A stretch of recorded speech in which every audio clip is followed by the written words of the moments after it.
Hi, this is former Pro Bowl center for the Buffalo Bills, Eric Wood, and you're listening to Nate and the Fellas on the Circling the Wagons podcast. Nobody circles the wagons like the Buffalo Bills.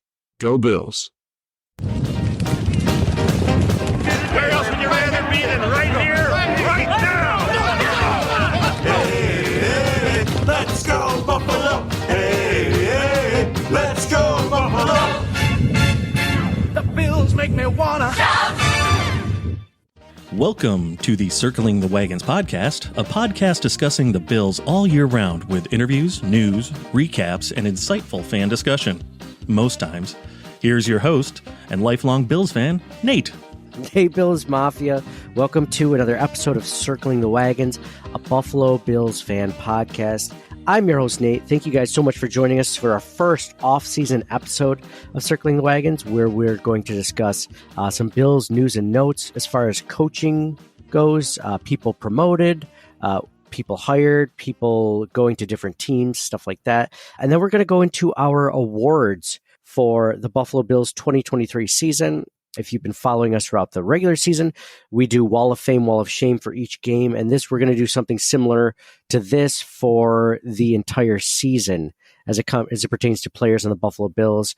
Maybe we'll talk like biggest disappointment, biggest surprise, stuff like that. But first, I'm joined by my co-hosts, John and Mike. Fellas, it's good to talk Bills with you guys. Real quick, just emotional check.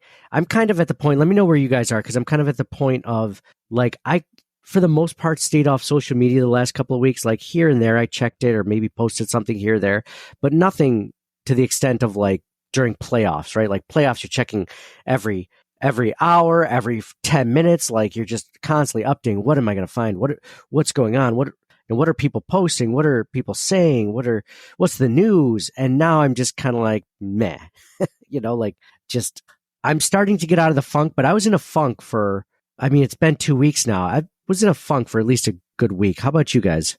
It was just like any week during the regular season. They win, you can't absorb enough content, and they lose, you don't hear it at all until the day before the next game. Mm-hmm. The only difference here is there is no next game. So yeah, it's been tough. Are you starting to feel better, John?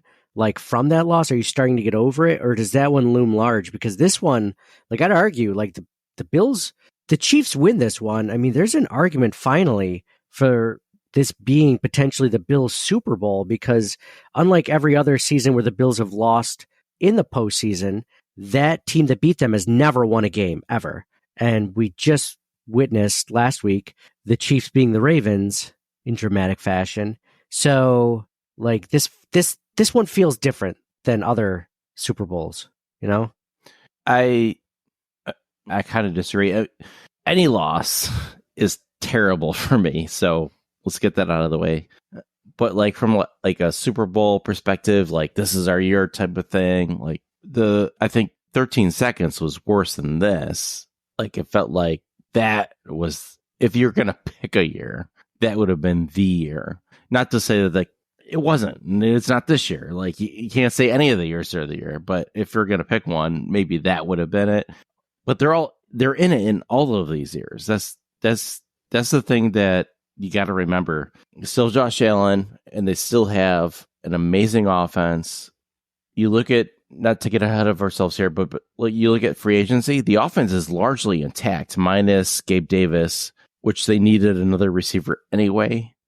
Defense, they're going to lose some guys, but through the year, I feel McDermott did really great job at compensating for that, and also fixing things in the defense on the fly. Like, next year could be the year also. Like, I'm not that worried about next year. So it's funny because this year, I'd agree with you that 2021 felt like the year.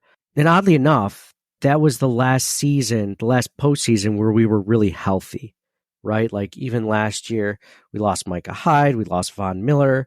This year, we lost Trey White, we lost Matt Milano, Von Miller was non-existent, but, like, we didn't have Terrell Bernard in that game. To me, I think the 2021 game was closer to it being the season, if there was a a time that we were going to win the Super Bowl.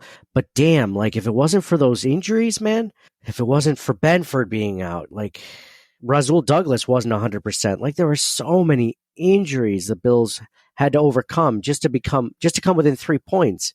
Like I feel like we're just a Matt Milano away from winning that game against the Chiefs. Right. And the other thing to think about, it's not just about us and our injuries. The Chiefs played probably their best offensive game of the year in that game. If they didn't, then we might have won anyway, despite all those injuries. So it's, all those factors combined. And the Bills on offense put up the best. I mean, the Chiefs have a very good defense. You said the Chiefs offense is struggling. They are. I mean, their defense is not exactly carrying them, but they're doing a lot of the lifting. And the Bills had the best offensive output against that defense in the postseason. The Dolphins could only get 6 points. The Ravens could only score 10 points. The Bills scored 24. The Bills played them really well. So if it wasn't, could you look at that as like, instead of it being the 13 seconds game, like maybe the Bills Chiefs game this year? And I'm not trying to look at this negatively or depress anyone, but like, is it a Stephon Diggs catch away from the Bills being in the Super Bowl? Or is it, that pass to Shakir in the last couple of minutes? If Deion Dawkins doesn't get nudged into Josh Allen as he's following through on that throw, do the Bills win it?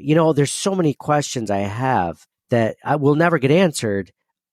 And it's just stinks because I kind of look at this Super Bowl a little bit differently than the last one. Let me tell you something. I'm really glad that the first 3 things that came to your head were not the Tyler Bass miss, because I think he makes that kick, they probably lose anyway. And so many people are shitting on him, and I don't think that's necessary at all. Yeah, I agree. It was so weird. It was like a wide right thing. Like that wide right thing doesn't even faze me. And yeah, I mean, he had a bad postseason for sure. But yeah, I mean, we talked about that somewhat in post game of like, you give the field goal was kind of dumb. I mean, it makes sense, but I mean, you give Patrick Mahomes a minute 49 and he just has to kick a field goal to win with 2 timeouts left. Like the Bills aren't necessarily winning that one. Most likely aren't winning that one. Mike, your thoughts on the season coming to an end? Like your thoughts on the team? Are you optimistic? Knowing you're probably optimistic a little bit. Like where are you at mentally? Because I know a lot of Bills fans are still kind of in pain or whatever from that loss. That was a tough loss, no doubt. And I don't put it on Bass at all. I agree 100%. You can't. I disagree with the play calling at the end of the game for sure, but I think that's on McDermott. But if you look around the league, Bills are in great spot. I think we love quarterback, coach, GM.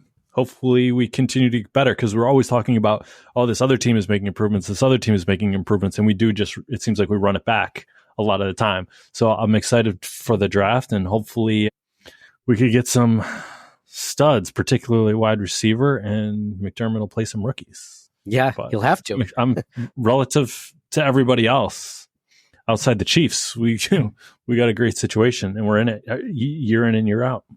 And you look at history, a lot of the teams that eventually punched their way through it, like the Colts for so many years before they won it, the Saints, like we're there, like a lot of teams, it takes a while. It's certainly taking them longer than we would like, but they're right in the thick of things every year. Yeah, I agree. It is a good place to be in for sure with the way that, we always have Josh, right? Every season that the Bills are somewhat in contention, I just realize as a fan that there's so much that goes into it. There's coaching that goes into it. Obviously the execution, your players, and then there's things that are just complete luck, like health and the ball bouncing the right way, like that Ravens, the fumble for the Ravens at the half-yard line last week, and then it ends up getting, punched out and, recovered by the Chiefs, like stuff like that, that you can't just account for. Like it has to go your way. Maybe it goes your way more likely or more often if you're a well-seasoned team like the Chiefs than it does for other teams like the Bills but I mean, some of it is luck, and the Bills just, in my opinion, just haven't been lucky enough to get there. I don't want to blame it on just chance and just throwing it up in the air like it just didn't. But I think there is a big thing to luck. Yeah, luck or script, whatever you want to call it.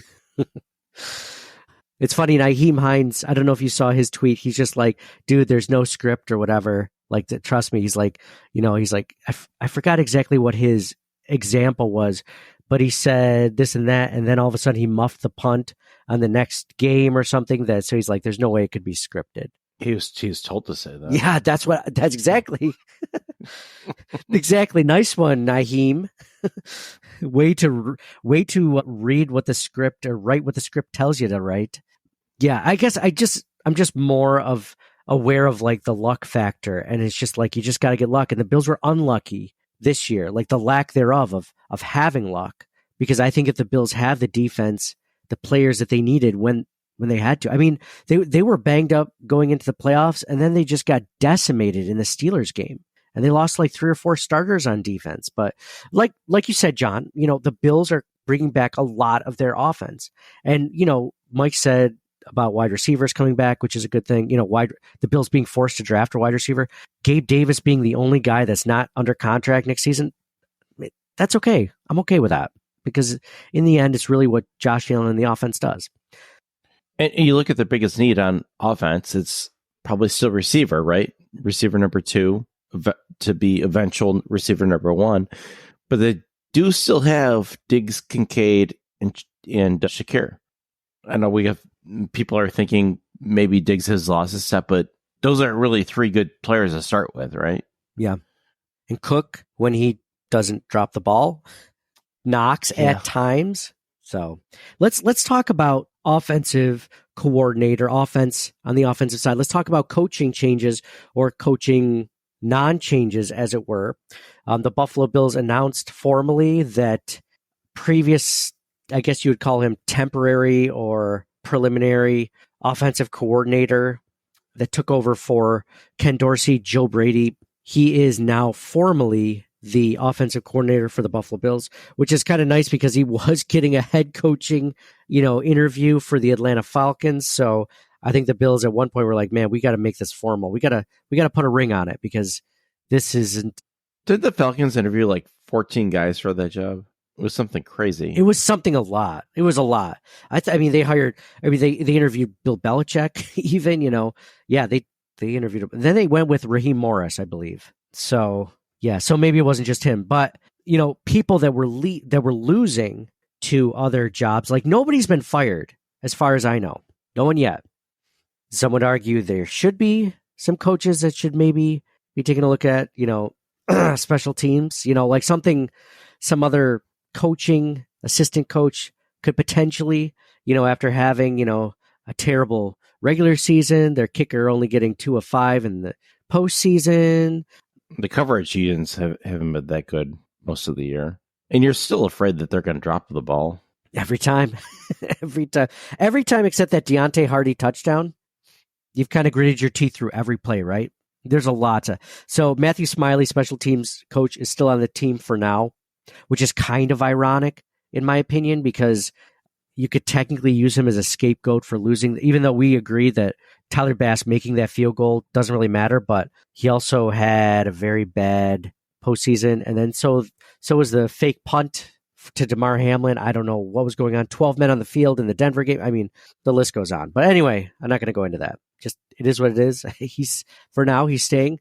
Hopefully he turns it around. I'm okay with a fake punt. I would have rather they have gone for it with the offense, but the fake punt with one less defender on the field is the reason why they audible to that. One less defender, and they had a numbers game. It was 6 against or 5 against 8, right? And the Bills couldn't get 4 yards with the they couldn't do it anyway. It doesn't matter, right? Yeah. But it's funny, like before that play even happened, I'm like, oh, they should go for it. And they did. And then, they did, but and it's like, well, maybe they would have got it if they went for it on the offense. I don't know. We'll never know. It's frustrating. But John, there wouldn't be the element of surprise if they went for it on 4th and 5 or whatever on offense. They was trying to hit him with that, which I understand. I get that. Like, dude, say what you will about Sean McDermott. Like, that was a creative play. I don't think the Chiefs saw that coming at all. It was just poor execution. True.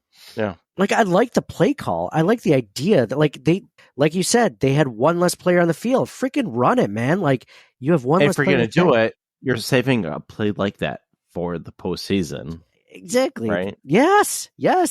it was just terrible execute. If that's against the Bills, they just didn't do it that good. They just couldn't do it. I'll never forget when Sean Payton and the Saints they opened the second half of the Super Bowl and with a onside kick. It's like, oh wow, that's crazy. Yeah, they got it. It's awesome. It was one of the ballsiest plays ever, and you remember it. Didn't see it coming. If he botched and they lose, he's the biggest joke ever in Super Bowl history. But because it worked out, Sean Payton is like, wow, the guy's coaching mastermind, right? If that was against the Buffalo Bills, if the Bills were on special teams, like trying to cover the punt, and the other team like decided to call that fake punt, you know they would have gotten it too. Like that would have been a touchdown. Damar Hamlin of the Chiefs runs it 65 yards for a touchdown. Do you ever think we were spoiled in the late 80s, early to mid 90s with Marv Levy? Marv Levy was like, he was a special teams coach like John Harbaugh was. And like, obviously Steve Tasker was a part of that, but like, you know, like the comeback game and Steve Christie recovering his own onside kick and all these other things that happened over those years on special teams. They never had a great return man, but like the coverage units and everything else was on point, you know? It was, except for the Music City Miracle. But yeah, absolutely. The Marv Levy time frame, yes. Yeah, Music City was after Levy. Was after Marv Levy. Yeah, you're right. You didn't grit your teeth every time, you know, or clench your fist every time that the Bills were about to receive a punt. It just seems so. And then every time the punt returner, in my opinion, goes to run it back, I'm like, don't fumble it. Please don't fumble it. I feel like that's I don't know. Yeah, we were spoiled during that time frame for sure in a lot of different things, but I think we're finally starting to get back to that level of talent and skill on the Buffalo Bills team. It's just a matter of putting it all together to get there, to get to the big dance, to get to the Super Bowl, which we're going to talk about a little bit. Buffalo Bills defensive line coach / assistant head coach Eric Washington left the Buffalo Bills for the defensive coordinator position with the Chicago Bears. So that left the door open for Sean McDermott to either keep his role as the defensive coordinator for the Buffalo Bills or relinquish it to another coach, either inside or outside the building. And he went with none other than Bobby Babich, the former safeties, former linebackers coach for the Buffalo Bills, son of longtime coach Bobby Babich. I think it's named Robert Babich, or his dad's also a Babich. He's a longtime assistant coach for the Buffalo Bills too, by the way. He coached for the Bills as well. He gave it to Bobby Babich here, his son, new, young, up-and-coming coach. He was given 3 different interviews for defensive coordinator positions within the NFL.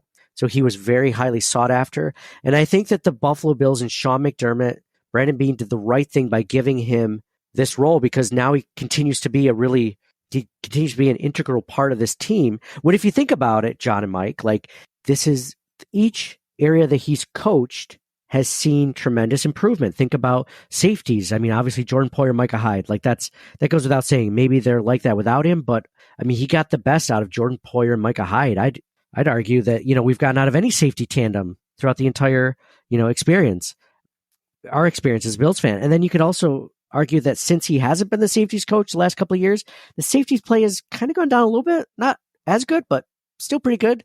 Could be due to the age of Poyer and Hyde. But then he becomes the linebackers coach 2 years ago. Tremaine Edmonds has his best season right before free agency. He turns Terrell Bernard into one of the better inside linebackers in the NFL. Matt Milano continues to be a stud. He coaches the best out of, you know, Tyrell Dodson. He makes him like a somewhat startable commodity. Bobby Babich has done great in his time as a Bills assistant defensive coach. So then, go ahead, John. I just want to reiterate, it's great to not lose him. It'll be interesting to see next year who's calling the plays, if it's McDermott or him, or how they're going to work that. But I think him remaining with the teme is definitely a net positive. Absolutely. Even if he's not giving play calling duties right away, then that's fine. Like it's weird. I want to keep him on as a coach, but then also have McDermott still call the defense, like play to play, as weird as that sounds, until maybe he feels like Bobby's ready for it. And knowing McDermott the way he is, I mean, he's he seems very calculated, right? Like he doesn't seem like, okay, here you go, good luck. Like he doesn't seem like, if anything, he's overly cautious, right? Like he's overly like, we need to make sure that you're 100% ready before we give you this task. So yeah, I don't know about cautious, but I agree with the calculating part for sure. I think he definitely evaluates everything to a certain extent before he makes a decision. So he won't give Bobby Babich play calling duties until he feels like he's ready to do that. Yeah, he's not like, I mean, you look at the beginning of the year, here's an example. They lost Dable and he gave everything to Dorsey, right? Not a terrible idea, but it didn't work out. I don't know, I don't, the whole caution of the wind thing, but I think he calculated and then he adjusts those calculations and decided to go in a different direction mid-season with Joe Brady, and that seemed to work out. So I think it's kind of like what Brandon Beane always does. It's always like, oh, we're just trying to, he's always like any position we just want to get better at. And I think McDermott is evolving as well and has that mentality where it's like, well, something's not quite working out here. I think we can get better. Let's do this. But he calculates it. I can definitely see that. Yeah, I agree. It's good. It's good to see that sort of thought with your coach, and it kind of coincides with our thoughts. So we like it. We like Bobby Babich. We like the work that he's done. Whereas maybe Eric Washington, you could argue that we talk at the end of the year press conference. McDermott was asked to evaluate like Bobby Babich. I think they asked him specifically about Bobby Babich, and he said, "Well, it's easy to assess positional coaches because you look at the positions they're coaching and you say, well, did those positions do a good job, right? Like, did they perform or underperform or overperform, right? Like, he just made it very simple. He's like that. So then you're looking at it and it's like, well, linebackers. Bobby Babich did a great job coaching up the linebackers, right?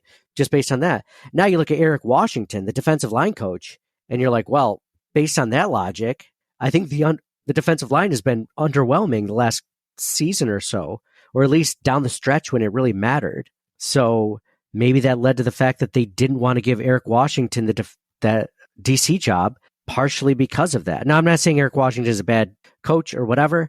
I just think it just feels like there's more upside with Bobby Babich, doesn't there? Yeah, I agree. And you kind of reminded me of another point where, during the drought, we're always clamoring and all the fans are like, oh, they should be doing this. Why did they pay all this money to all these free agents when they should be drafting these guys and like all this stuff? And now it's like we have these ideas in our head as fans. We feel like we know everything because we do. And the Bills kind of go that way a lot of the time, right? Like yes. We're talking about Babich or Joe Brady staying as offensive coordinator, not looking to hire somebody else. And obviously there's exceptions to the rule, like midseason people are clamoring for McDermott to be fired. Like, that's insane. But I'm not talking about those fans. I'm talking about fans like us. Yeah. More reasonable and knowledgeable. We're not so knee-jerk reaction sort of fans. Not to downplay any people that are listening that would have fired McDermott easily. Yeah, right. A lot of them. But or even still, some people are still like, oh, they didn't advance further than the divisional playoffs.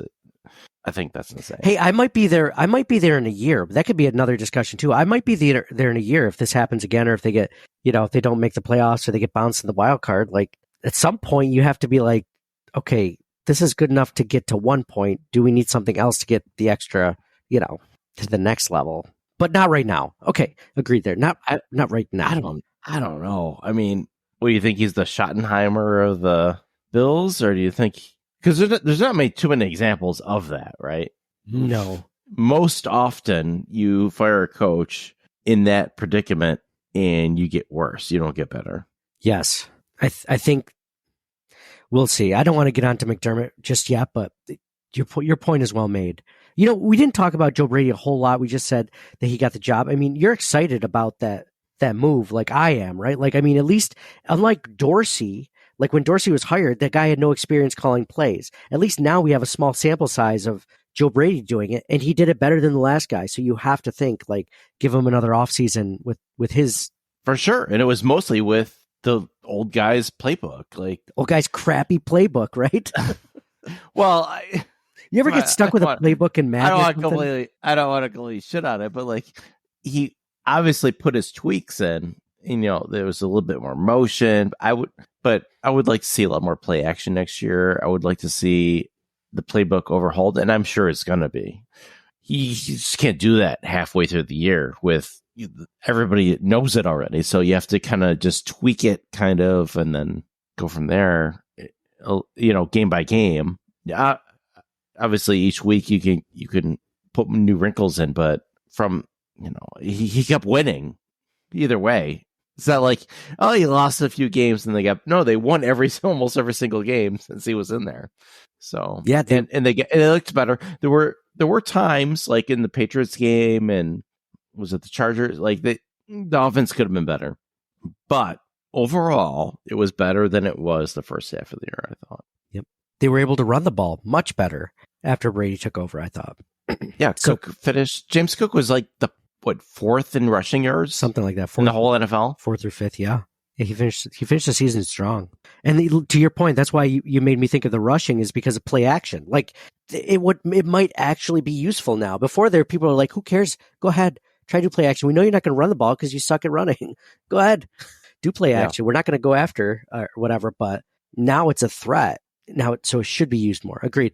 You know, you guys haven't seen the final season of Ted Lasso yet, right? Yes. Oh, you have seen it. Okay. John's seen it. Okay. Mike hasn't. Mike's shaking his head. That's okay. Mike hasn't, but I'm not going to give it away completely. No, it's at one point, I will say Ted Lasso decides to change their style of play as Mike takes his headphones out of Mike's got that dumb grin on his face. No, just kidding. He's not grinning. Just that dumb look in general. No. So, do you think he can hear us, or do you think he really took him out and he's not listening to us speak? No, I don't think he's listening. No, we're not done yet, Mike. I'm shaking my head. We're not done yet. So he's asking if we're done because he took his headphones out. So Ted Lasso decides to change his game plan, right, John? Like throughout, like halfway through their season, because it's not going great, and he's like, I want to change it to this new method of. He was like in Amsterdam and I don't know if he had a few drinks or what. He just came up with this new game plan. And he goes to his assistant coaches. He's like, how much time would it take to implement a whole new offense? And they're like, you need at least a season before you can start to like, and he's like, well, we don't have a season. So they do it mid-game or mid-season. And it made me think of Joe Brady, like Joe Brady trying to implement a new, and I won't, you know, give away how the results go for Ted Lasso, but like, you know, it was a little difficult at first, right? Like, so I always think of Joe Brady in this aspect of him trying to start over in the middle of a season, like Ted Lasso did with a brand new playbook. It's tough. It's very undoable. So now I'm excited especially because it sounds like based on what the players were saying, and the players have been going out of their way to say that they really like Dorsey. Like they will not shit on Dorsey whatsoever, like, which is good, which you like to see, you know, because nobody hated Dorsey. He just wasn't doing that well. You know, it's just the way the business. So in saying that, it just didn't work out. In saying that, Mike can come back on now. In saying that, hello. He might be successful in Cleveland, and that's fine. Like sometimes it's just, you know. Wait, Ted Lasso goes somewhere else? We're talking about Dorsey now. Ted Lasso leaves the Premier League to coach for Cleveland. He started as a football coach, right? Oh, yeah. I remember. Maybe he gets relegated from the Premier League down to Cleveland coaching the Browns. No, but the players have been saying that like Joe Brady is a player's coach. And with that, like they get their input. It feels like their input is more taken into account with Joe Brady than it did with Ken Dorsey. And that could be a good thing. And it could also be a bad thing. But, in this case, it sounds like it's a good thing. And it worked. So yeah. So those were the big coaching changes for the Buffalo Bills. Any final thoughts on that, guys, before we go into 2023 season awards? All right. So let's start with, you guys want to do Wall of Fame, Wall of Shame on the offense and defense? Maybe most disappointing, most improved, or most surprising, kind of like we did for the midseason awards. It has to be like Wall of Fame offense, not named Josh Allen, because he's going to be the Wall of Fame. He's going to be on the Wall of Fame. So Wall of Fame on the offense, not named Josh Allen. Who would you give? I was thinking about this. This is a tough one, right? Like normally it'd be like Stephon Diggs. Okay, next question, right? Wall of Fame in the offense, not named Josh Allen. I think that's a really tough award to give out. I'd give it to James Cook. Like you said, he was the top 5 in rushing, but those 2 drop passes. Osiris Torrance. Ooh, Osiris Torrance. I think he played 100% of the snaps all season long in his rookie year. The only player to play 100% of the snaps on the offense. That's a good one, John. And maybe even that's a good one. I would say Kincaid. That's just met and exceeded our expectations. I think that's a lot for Kincaid, just because he didn't see all the snaps like he could have in the receiving role. And it's not necessarily his fault, because I think he did a really good job. I think it was more just they didn't utilize him enough like they could have. I think he could have had well over 1,000 yards this season if they used him correctly. I think he has. If Knox didn't get hurt, he could have had way less usage. Yeah, exactly. So you disagree with mine? I don't love it. I think Cook could have had 2,000 yards if he was utilized correctly. There. Well, Cook isn't mine, so I'm going to give. I thought it was. No. I said, who do you give it to? And I was just listing players. Like, Why don't you just tell us? I'm going to give it. Nate's ready. Nate's ready. It's not going to be Torrance either. I guarantee it. I'm going to give it to Deion Dawkins. Deion Dawkins is on my wall of fame for a couple of different things. First off, he asserted himself as one of the better tackles, I think, in the NFL. And he added a new wrinkle to his game this year, which he admitted on another podcast. I was listening to the Centered on Buffalo pod with Eric Wood. And what's awesome is he has access to all these Bills players, so he has them on. And he talked about how Dawkins didn't really like to run block before. He wasn't a big fan of it. And then Joe Brady, I don't like when you talk up other podcasts. Like when you're watching a Coke commercial, you know what's great? Pepsi. Well, people probably know that other podcasts exist, but I didn't. Okay, that's fair. I didn't mean to talk up Eric. Eric Wood's come on the podcast, though, so I feel like it's okay. I feel like it's all right, but I see your point. Okay, so on some other podcast, some other unnamed podcast, yeah, which is probably worse than ours, he mentioned that he didn't like to run block. And also, like, the Deion Dawkins thing is kind of twofold in the fact that he got better than he was in 2022. He had a really bad year last season, the 2022. Like, it wasn't good. I don't know if it was injuries or what, but like, we wondered this season if he was going to show up at all. And we mentioned before the season that he was like one of our most important players on the entire roster, because if he goes down, like, who's taking care of Josh's blind side? And I thought he did a really good job, minus that, Chris Jones hit the end of the Chiefs game that, caused that pass to go kind of sail a little bit wide of Shakir. They cost him the season. I mean, other than that, like, but your reasoning, you're saying like, because he had such a bad year prior. So to that logic, anybody to get your award should just sandbag it completely. No, I think he got back to the level where he was very, very, very good. Is my point. And that might have also had to do with Connor McGovern, right? Like, Connor McGovern's maybe a better left guard than, what he had last year. I can't remember who he was even there last. Oh, it was Ryan Bates the year before. Okay. So Ryan Bates, right? Like, that might have helped. But he just returned to that level, and he had one of his better seasons in the NFL at his age. So yeah. And he added to his game too, Mike. So not only did he, keep his pass blocking up, and he had a great year pass blocking, but he also did really well run blocking. So he says he doesn't like to do that. He was finally willing to run block. Let's throw him a parade. You're just pissed off because I don't love the Dalton Kincaid. John, who do you like better as the Wall of Shame or Wall of Fame?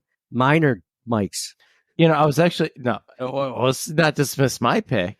Why don't we all pick a secondary option and see who it is? Osiris Torrance. Okay, now pick yours. Osiris Torrance, without a doubt. I almost chose him as mine. Now pick yours. Oh, you both picked Torrance? What does it matter who I picked? Kincaid. Such bullshit. It was his first year in the league. He did well. He wasn't the Wall of Fame. Hey, on a team that doesn't MVP. Even let rookies play. Hey, how about this though for Brandon Beane? Those first 2 picks, hits, pretty money, right? Yeah, mm-hmm.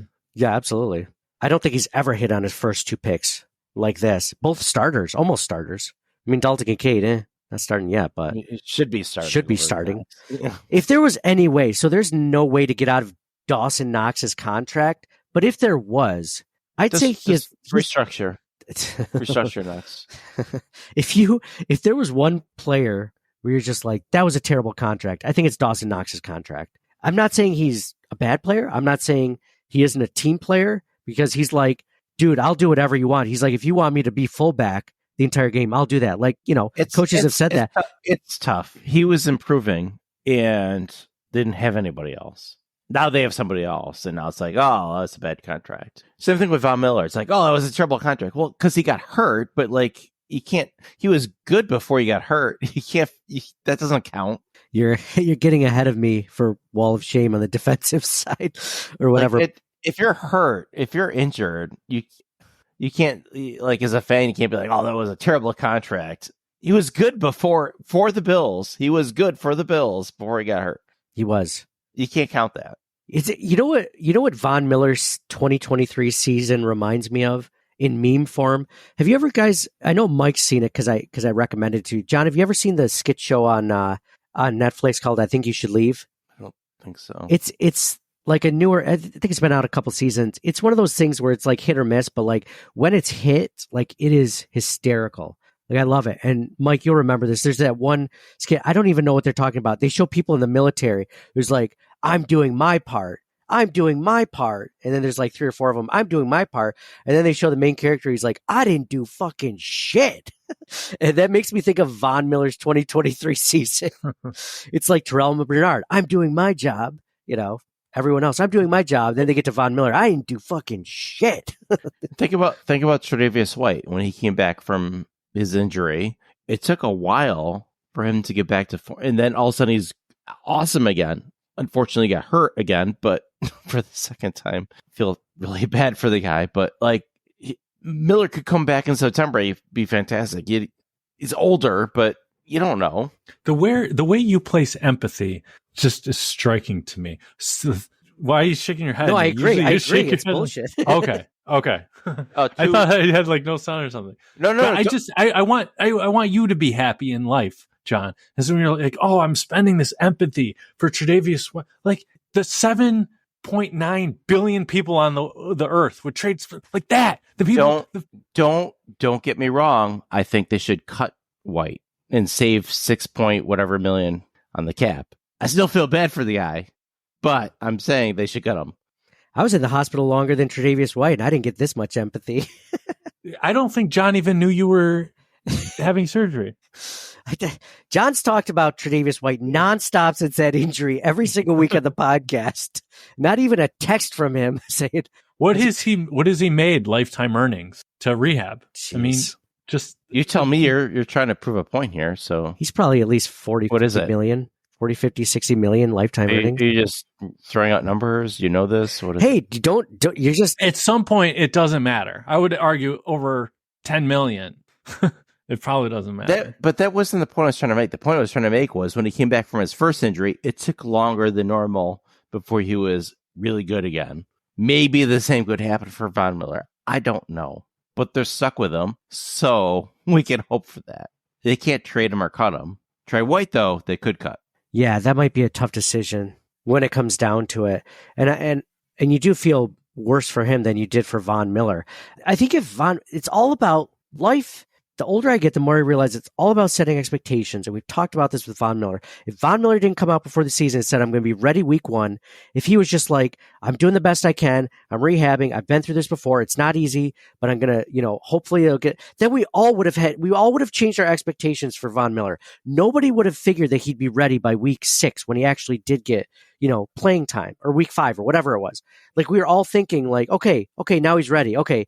It took a little bit longer than he said. None of us thought it was going to be week 1. Okay. It's all about expectations. You set expectations as I'm going to be ready week 1. People expect you by week 6 to be the Von Miller of 2022. And when you don't have 1 sack the entire season out of 10, 12, 13 games, like people are pissed off. I'm Part pissed of that off. is his own. That's just his personality being positive. He's the within a week of him getting injured initially, he's like, nah, maybe I'll miss 1 week, but definitely definitely by the week after, I'm going to be good to go. But I might still be good this week too.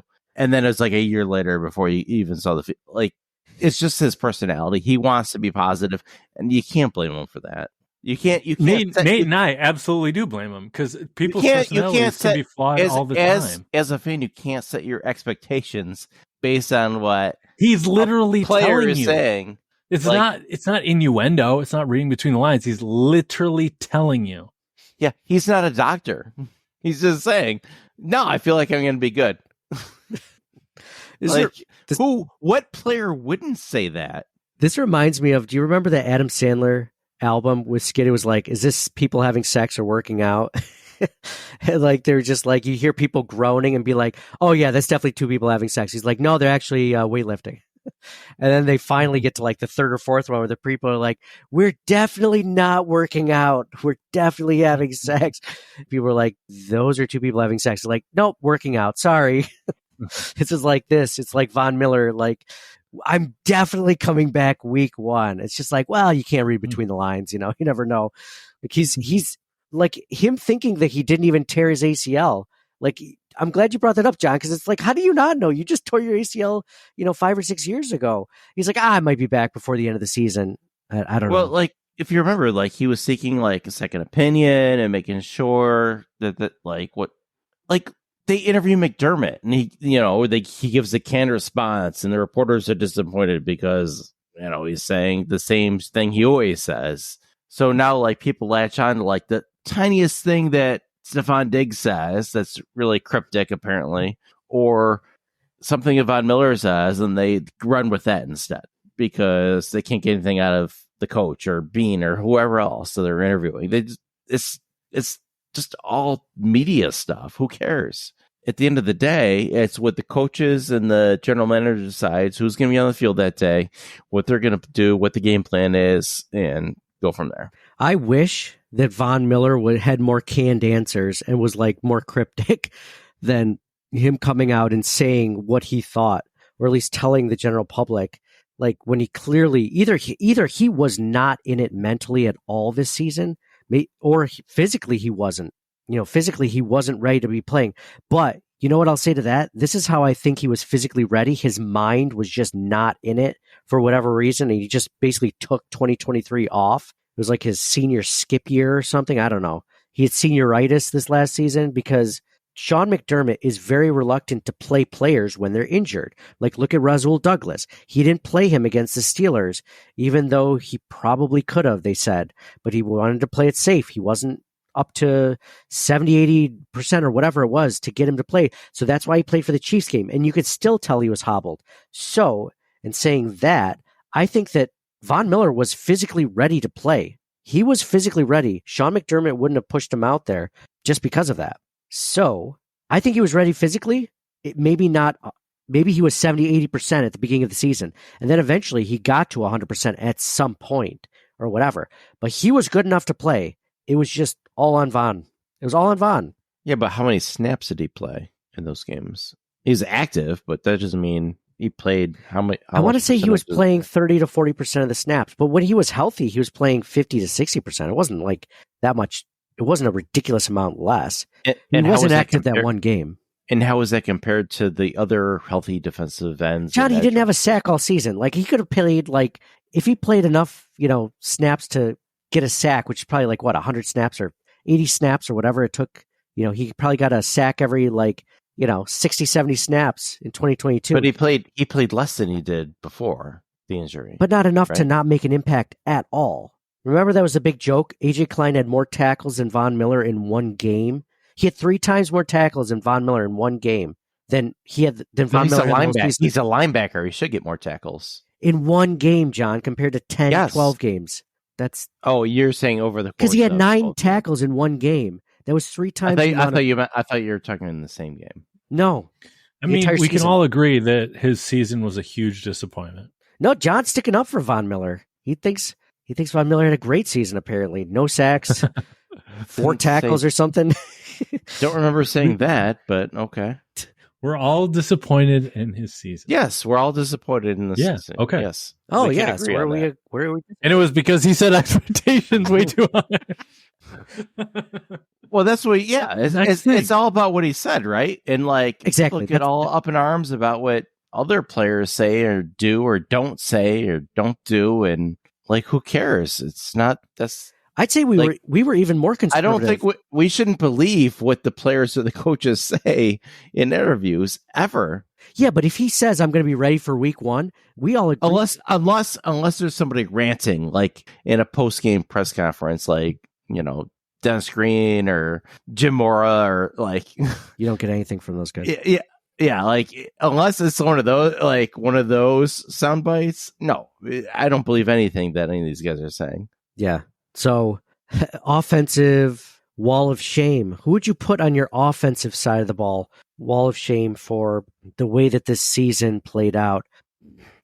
I mean, I was going to say Ken Dorsey, but it's like, well, he's still not on the team. I kind of got to put, I hate saying this, but Gabe Davis was injured down the stretch. He probably would have been on it, but Stephon Diggs, I'm going to put Stephon Diggs on my wall of shame for 2023.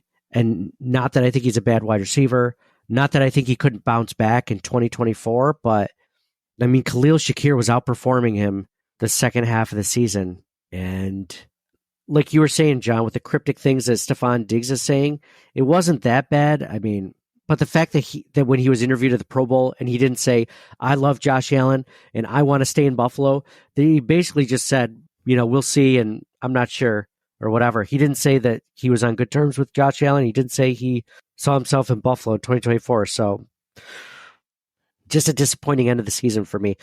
I can't give it to James Cook because there was really only 2 plays where it was really maybe 3 or 4 that were, you know, fumbles or whatever, but the guy touches the ball so much more often. You know what that Stephon Diggs, that drop against the Chiefs really disappointed was because he looked back at Josh and he just gave him that little, like, his little fingers like this close. Like, come on, man. Like, this has been this close, like, the last 8 games. I don't know. I expect more. I still love Diggs. I still think he's a great player.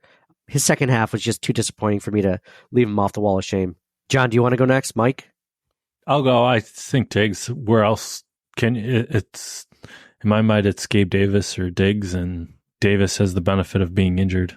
John, 3 for 3. Davis, I go with Davis. You just got done Even with your soliloquy of injuries can't hurt you. even when he wasn't injured, it's 50-50 whether he even gets targeted or catches a pass in a game. I was going to go with him, but you convinced me. His only saving grace was he was a pretty damn good blocker. I mean, I can see why we'd pick Diggs too. They're both up there, which is kind of sad because they need wide receiver. Doesn't this highlight the need even more though? Like we didn't even give it to Dawson Knox, right?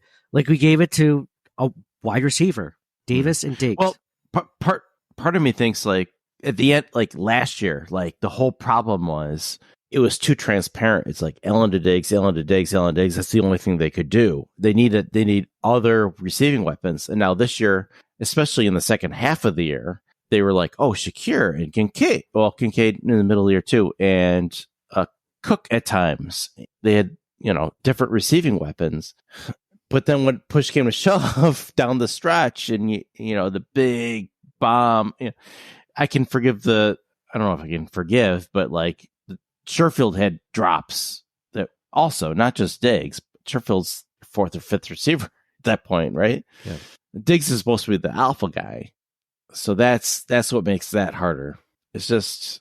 Joe B did his all-22 review, and he was like, Diggs is open. Like, it's not a matter of him not being able to get open anymore. He's like, the offense just isn't... It's just not focusing Josh's attention on Diggs. Can we say, like, we all love that Joe Brady is the new offensive coordinator? Can I say that that's one of my biggest knocks on him is not getting Diggs more involved? Like you just said that, John. It made me think of it.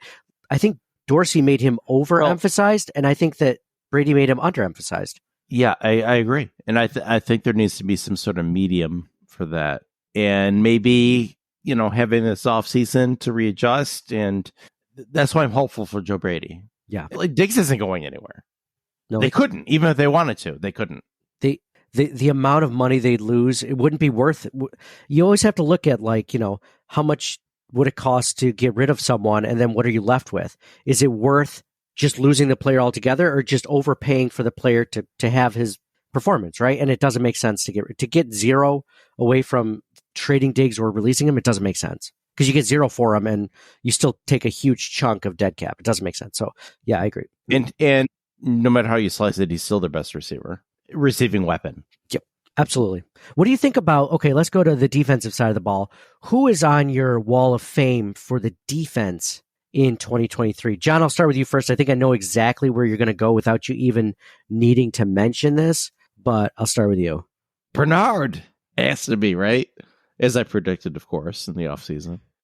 The Nard dog. Maybe not being the best player, but definitely I thought he would be capable. Yeah.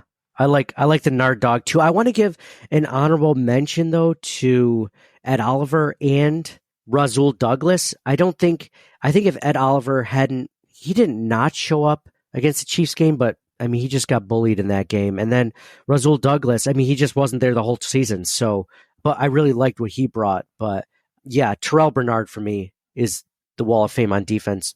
Mike, who's your wall of fame on the defensive side of the ball? Rasul Douglas, even with half a year. Just I don't know where we would have been without him. Would you, Mike, is it even a question? Like, if you have to pick Tre'Davious White coming off an ACL, they're both the same age. Tre'Davious White coming off an ACL or Rasul Douglas, you got to pick one. You go Rasul? I like both. I know, but you have to pick one. I'm keeping both, Nate. Okay. I'm going to go with Douglas if you had asked me. I'm going to go with the guy that didn't just get over an Achilles. I'm cutting Trey White this year to save cap. They're $43 million over the cap. They got to make some tough decisions. I think Trey White's going to be one of them. They can restructure Allen's deal this season and save like $24 million, I think it is. So like they take a big chunk out of that. Like that's the first step. But anyway, but yeah, still though, they don't have enough money. There's a few restructures and there's a few cuts. And I think Trey White's going to be one of the cuts. Yeah, that's unfortunate. Do you think like the Bills don't he might not even be fully ready to go in September either. Yeah, he might not do anything during training camp, right? Like it might be he needs to go on the ayahuasca retreats or whatever the Aaron Rodgers did right before he was about to play with the same torn Achilles, Yeah. This goes into like what, you guys are making fun of me for feeling bad for the guy, but like he might not be on a team in September. Yeah. We were making fun of you that you felt bad for Tre'Davious White. It sounded like it. No, it was just that yeah. I feel bad for him too. Who doesn't love Trey White? He's one of the most likable players on the entire team, for sure. Personality-wise and play-wise and everything. Everyone loves Trey White. So let's see. Defensive side of the ball, wall of shame. Can you do a wall of shame that's not Von Miller? Because I think that's pretty obvious, right? It might just be the pass rush in general. I mean, they opened the year okay. There was, there were flashes, right? Leonard Floyd, Epinesa. There were good plays, memorable plays, but they tried to build this team for the Chiefs and to pass rush Mahomes from a couple years, 2-3 years ago. And it just hasn't come to fruition. And now edge rusher is still one of their top needs heading into next year. They have so much tied up into it between Miller and Rousseau's still on his rookie contract, but all these other guys, that's got to be a wall of shame. John, guess how many defensive linemen the Bills have under contract in 2024? So defensive tackle I think is just Oliver. Correct. For end, I'm going to say Von Miller. Correct. And two. Greg Rousseau, you just mentioned this. AJ Kingsley Jonathan. 4. Rousseau. That's 4. Is that it? That's it. That's it. That is it. It's all the Bills have under contract. So when we talk about Bills needs, we're going to talk about that in a future episode. But like, as much as disappointing as the Bills pass rush was, I mean, they only have 4 of those guys coming back, and one of them was terrible. So if you had to pick, and one of them was inactive most of the season, so that's not good. This is premature to ask, probably. So we'll talk about it probably in the coming weeks. But if you had to pick just one player who they're losing to free agency to bring back, who would it be on the entire team? I think I'd stick with this group, and I'd say Daquan Jones. I agree. Is that- Daquan Jones. Is that what you were going to say too? Okay. Yep. Because I think he was. Would you argue he's the best one-tech defensive tackle we've had in the Sean McDermott era? Because I think he is. I can't think of Yeah. anyone. And when he's been out, it's hurt. Especially maybe not as much this year, but last year in particular, when he was out, Oh yeah. it hurt even more. I thought they were able to scheme some things this year, but I think him being next to Oliver is a huge plus. Defensive tackle is one of the few positions, and I don't think it's defensive end necessarily yet, at least in the first couple of rounds. But if the Bills don't go wide receiver in the first round, I could see defensive tackle easily being that position that they go after. Or safety. I mean, it all depends who's available and how they tier everything. Yes. But I can see safety too.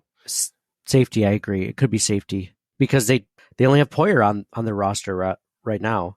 So anyway, yeah, wall of shame, pass rush. Mike, do you agree? 3 for 3, pass rush, defensive wall of shame. Yeah, no doubt. What about, so we kind of did most disappointing. So I kind of think that that's Von Miller, unless you guys have another most disappointing of 2023, wall of shame, whatever. Most surprising, in a good way, obviously, most surprising of any Bills player.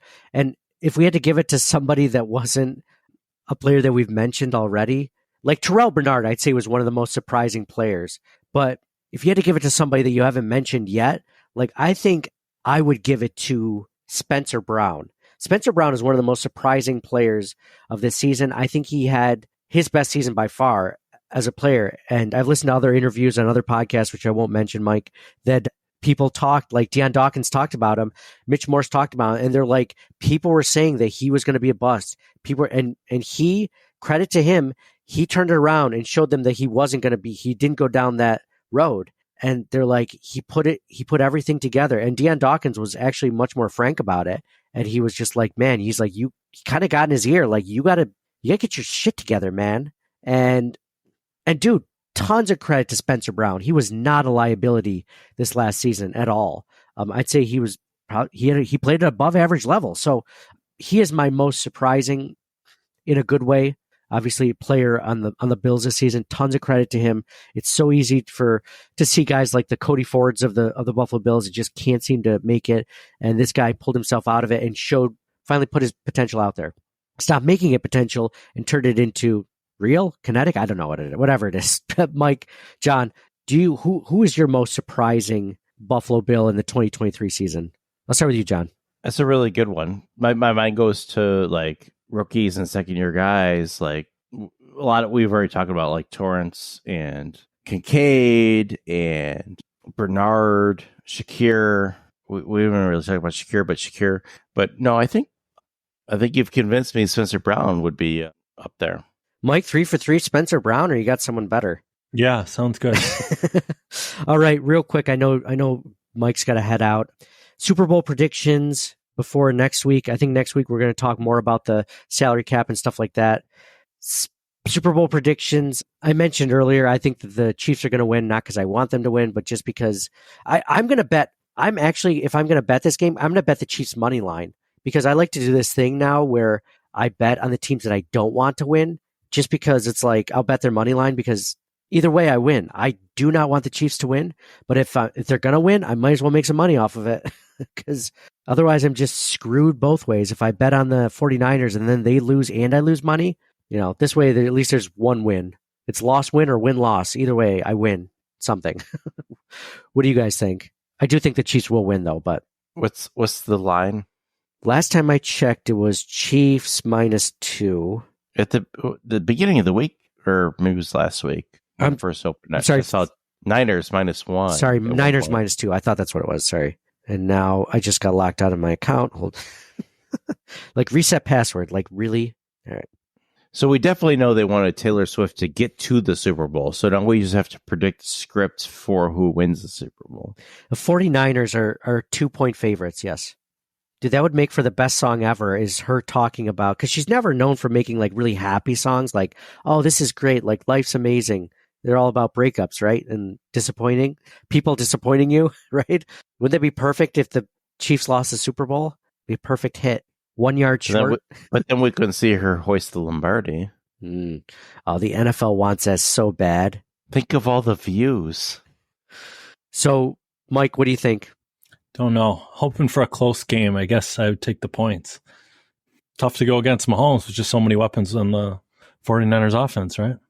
And they have the arrest of Mahomes Sr. hanging over their heads. Last time they had a Chiefs guy arrested, they lost that Super Bowl. Did they lose that one when Andy Reid's son? That was Tampa Bay. Oh, really? Yeah, that was so much worse. He hurt someone terribly, like a little girl. Mm-hmm. Fuck that guy. Anyway, yeah. I remember hoping that they would lose because of that, specifically the week before. So you think that they don't come out? Yeah, that's going to be on Mahomes'. That's going to affect his. Okay. Yeah. No, you've convinced me. It's too late, Mike. I have no idea. No. You spoke very clearly here. You're like, not trying to, Nate. Don't. No, you made it. I'm going Chiefs now. Or no, I am going. I'm staying away. John, do you care? Obviously, we all don't want the Chiefs to win, right? Like, we're against. I have no rooting interest. Just hoping for a close game. Okay. Fun, close game. Right? That'll be fun. That would be fun. I inevitably end up cheering for who's ever down big. So, like, you get disappointed every time. Except for that Patriots Super Bowl where they were down 28-3 against the Falcons. But that's the one time you're like, I don't like the Patriots. Do you remember that game? You were texting me and you're like, how can we put money on the Patriots? And I remember thinking like, well, there's no legal way to do it because sports gambling wasn't legal. So I'm texting my buddy and he's just like, well, you could do it through me, but then I'd have to, and I was just like, you know what? Just fucking forget it. Okay. I'm not going to do it. And then I remember it being like we'd be retired. Yeah. In a Caribbean palace. Yeah. Little Saint Mike. Be Little Saint Nate. We'd have our own little islands, right? Tax free or international waters, anything. So, yeah. John, who do you think? What do I think or what do I want? Both. I want the 49ers. I think that it's rigged. All right, fellas. All right. Thanks, Mike. We know Mike's got a hard Enjoy out. the game. Signing off for Mike. See ya. Go Bills. Next year's our year. Oh, so real quick. Okay, John, let's sign off for you because Mike can't get off until we all go. Signing off for John. Go Bills. I don't think he can leave. I guess he can't. Oh, well, he just made himself inactive. I think you can do whatever you want. Okay. I will. I will do whatever I want. Okay. So what were you going to say about the Chiefs Bills or Chiefs Niners? I don't know if I have anything else. Oh, okay. All right. Fuck the NFL. So next week, no fun league. We're not going to record next week after the Super Bowl game because just it's going to be a late night in general, and it's not a Bills primetime game, so I'm not going to subject us to being up till 3 a.m. like I normally do. So let's do. Well, I'm not going to watch it anyway, so we can just do it during the game. You want to record during the Super Bowl? Let's just record. Let's talk Bills salary cap right after. I'm not going to watch, dude. I actually might be there with you because I know my wife's not going to stay up to watch the game. She'll probably be done at 9, so I might just be hanging out. So maybe we will record. We'll see. Maybe it's me and you next week. If not, I'm just going to play video games. Nice. All right. Well, let's call it a podcast. I appreciate every one of you guys for listening. Thank you for being a part of this. Please rate, subscribe, review. Tell your friends if you like the Buffalo Bills and you like this podcast. You probably have cool friends that are also into cool things as well as you are. So let them know about the CT Dubs, Circling the Wagons. So signing off for John. Go Bills. And for me, Nate, go Bills. It still stings a little bit, just a little bit. I know we're going to get over it soon. It's going to help if the 49ers win, but we'll talk to you guys again in maybe next week, but probably more likely the week after to talk more Bills salary cap, free agency, all that fun stuff. And we'll talk to you guys then. Go Bills.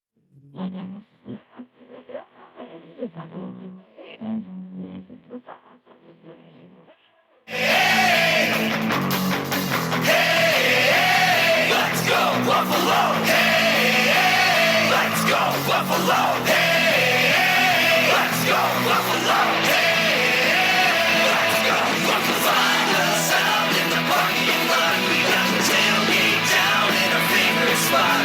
We're all fired up and our friends are here. We got some damn good food and a ton of beer. It's finally Sunday. We can't wait for the Bills to play. So kick it off, 12 men. Let's hear you scream. Let's hear you scream.